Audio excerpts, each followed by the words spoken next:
Number one question when I am working with folks who are looking to enter into data science, folks who have already acquired many of the skills associated with being a data scientist, is should I work on certificates? Should I work on a new degree or a bootcamp, or should I work on a project? And my response is you also need to focus on applying to jobs. You can't get a job in data science if you don't actually apply to jobs. Certificates are great, bootcamps are great, degrees are great, and projects are great. In fact, projects are essential. And after applying to jobs, projects is the next biggest priority. Don't forget to apply to jobs. You have to apply to jobs.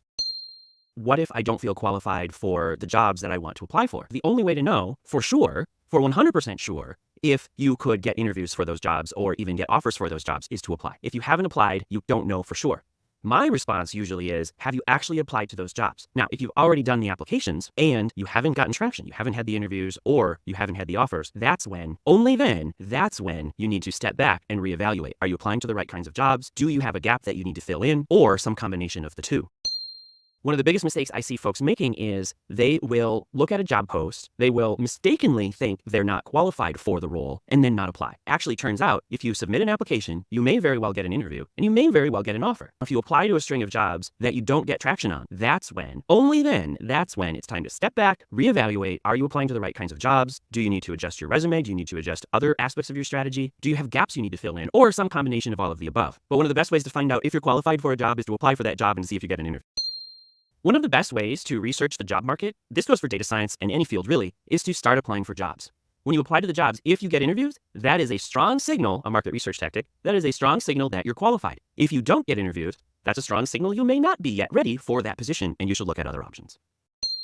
For folks who are looking to build or expand their career in data science, you have to put projects in production. It's not enough really to just have an example notebook that shows a project you worked on. You really want a project that is in production. So you can send the project to a recruiter or a hiring manager, and they can not only see the code and the results, but also interact with the project that you've built. You can do this on a variety of services. One of my favorite, though, that takes out most of the work associated with setup is called PythonAnywhere.com, and it's from the folks over at Anaconda. So you know that this is a strong platform backed by a really well-respected organization in the data science community. If you haven't learned about PythonAnywhere.com and how you can put a data science project into production, in other words, build a small web app there, you really need to do yourself a favor. Head on over to PythonAnywhere.com. If you still have questions, ask me, reach out. I'll do my best to give you some additional advice. Putting a project into production has never been easier, especially since PythonAnywhere.com has been around.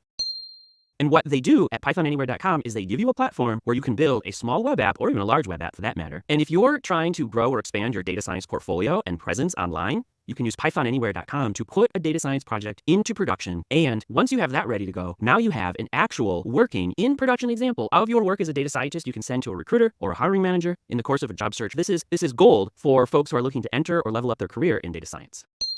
Generative AI has been a little bit of a wrench for folks who were in the process of transitioning their career into data science. Generative AI became widely available in the fall of 2022.